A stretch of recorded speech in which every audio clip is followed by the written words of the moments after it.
Pissed me off. Yeah, it really pissed me off. That's one of Star Trek's biggest names. And he's not the only one who's furious, because what just went down inside Paramount's headquarters is the kind of thing that doesn't happen in Hollywood. Not like this. Not at this scale, and definitely not led by the people who did it. Star Trek's most iconic actors, the people who built this franchise from the ground up, walked into a room full of Paramount executives last week and delivered the most savage ultimatum in the history of the franchise. Fix this. Fire the people responsible, or we burn it all down publicly. And Paramount, for the first time in nearly a decade of running Star Trek into the ground, blinked. This is not a rumor. This is not fan speculation. According to multiple sources with direct knowledge, this happened. And what was said in that room is so explosive that people inside Paramount are still talking about it in whispers. Here's what you need to understand first. This didn't come out of nowhere. This has been building like pressure in a warp core for years. Every bad show, every canceled fan favorite, every tone-deaf interview from Alex Kurtzman about the message of Star Trek, every time the audience scores cratered while executives pointed at critic reviews like a shield. All of it was building toward this moment. The fuse got lit at the Saturn Awards on March 8th.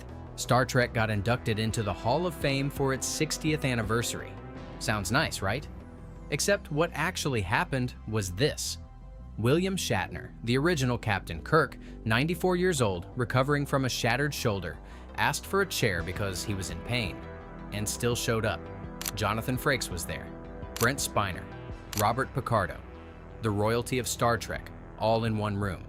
And then Alex Kurtzman took the microphone and gave a speech about the message of Star Trek. Not the storytelling, not the characters, not the exploration, the message. He stood on a stage honoring Gene Roddenberry's legacy and essentially confirmed that he views the franchise as a vehicle for political commentary rather than great science fiction. Sources say the legacy cast members were livid, not publicly. They smiled for the cameras. They clapped politely. But backstage, different story entirely. According to insiders, the Saturn Awards became the detonator. Shatner, Frakes, Spiner, Picardo, and several other legacy actors had already been talking privately for weeks, comparing notes, sharing frustrations, discovering that every single one of them had the same concerns about where Star Trek was heading. But hearing Kurtzman talk about the message on stage, while Starfleet Academy was tanking in the ratings, while every production had been shut down, while the franchise was literally in freefall, that was apparently the moment where private frustration became organized action. Within days of the Saturn Awards, the group requested a meeting with Paramount executives. Not a casual lunch, not a phone call. A formal sit-down meeting at Paramount's offices, and they brought receipts. Let's talk about what actually happened in that room. Because the details coming out of this meeting are absolutely savage. The veterans didn't show up with vague complaints. They showed up with a case file, show by show, failure by failure, number by number. Discovery, declining every season until cancellation. Picard, turning a beloved character into something fans didn't recognize. Section 31, voted the worst Star Trek production in 60 years of the franchise. Lower Decks and Prodigy, the two shows fans actually loved, both canceled while garbage continued. And then Starfleet Academy. They reportedly spent serious time on this one, a show that cost over $8 million per episode, a show that couldn't beat SpongeBob SquarePants in the streaming charts, a show where the audience score on Rotten Tomatoes was 43%, less than half of what critics gave it, a show that the actual audience rejected so completely that it fell out of Paramount's own top 10 in its premiere week. One veteran reportedly leaned across the table and said something along the lines of, "You spent $8 million an episode on a teen drama in space and you couldn't get more people to watch it than a cartoon sponge. Explain that to me." Nobody could. Then someone brought up the money. Kurtzman's deal. $160 million over multiple years to oversee all Star Trek content. And what did that investment produce? 3 shows canceled early. 1 show ending with an abbreviated season. 1 streaming movie voted the worst in franchise history. And a brand new show that audiences rejected on arrival. $160 million. And the franchise is in worse shape than when he started. One of the veterans reportedly called it the most expensive demolition job in entertainment history. But the real fireworks came when a Paramount executive tried to defend the creative direction. According to multiple sources, one exec started talking about how important it is for Star Trek to reflect contemporary values and address social justice directly. That's when the room apparently went nuclear. One of the Star Trek legends, and sources won't confirm exactly who, but multiple accounts point to the same person, stood up and delivered what people who were there are calling the most brutal dressing down they've ever witnessed in a professional setting. The gist of it was this: Star Trek has been progressive since before most of you were born. We put a black woman on the bridge in 1966.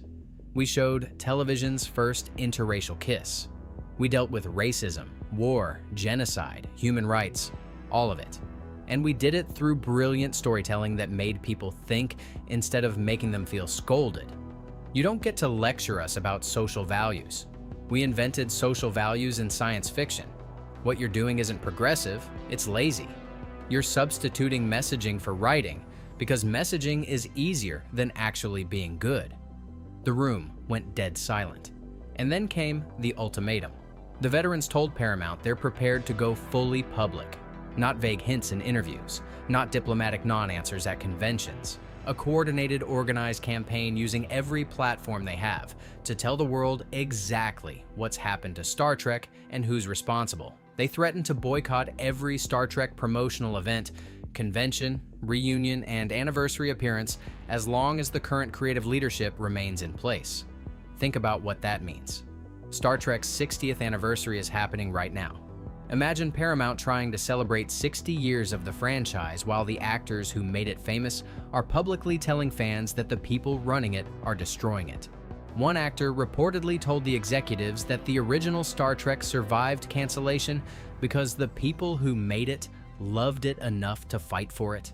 And that's exactly what this is. They're fighting for Star Trek, not against diversity, not against progress, against bad television that hides behind diversity as a shield against legitimate criticism.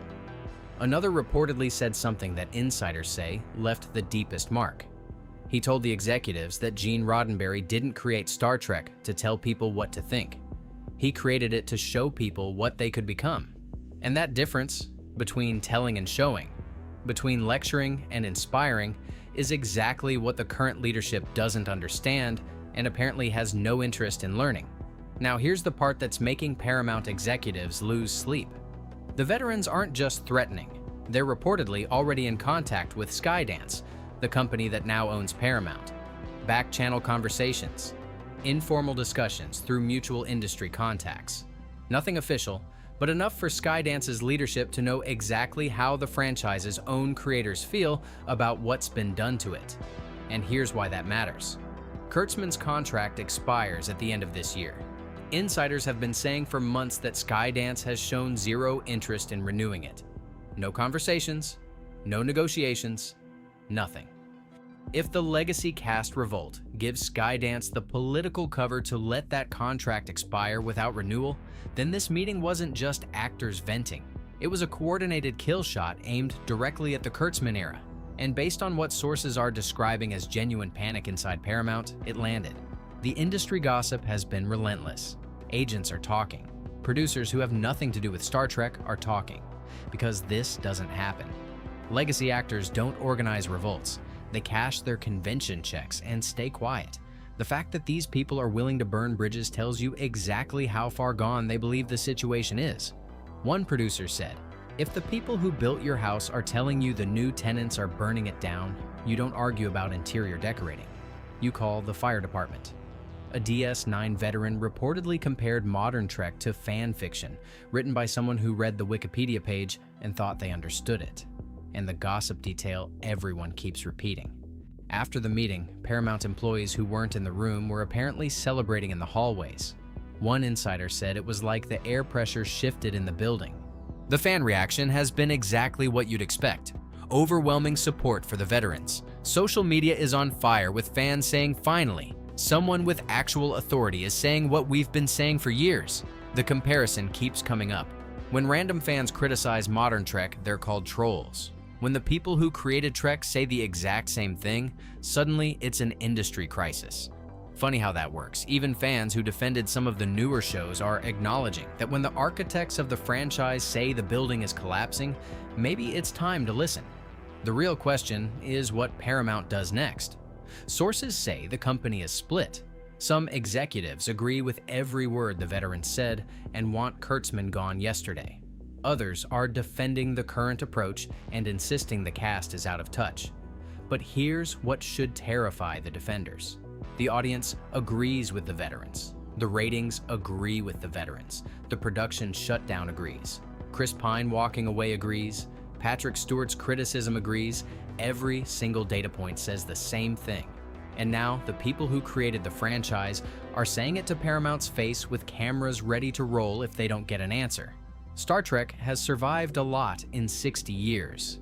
Cancellation, budget cuts, network stupidity, long dark periods where nothing got made. But it always came back because the people who loved it fought for it. That's what's happening right now. The last generation of people who actually understand what Star Trek is supposed to be are standing in front of the people who broke it and saying, "Fix it, or we'll make sure everyone knows you refused." The ultimatum has been delivered. The clock is ticking.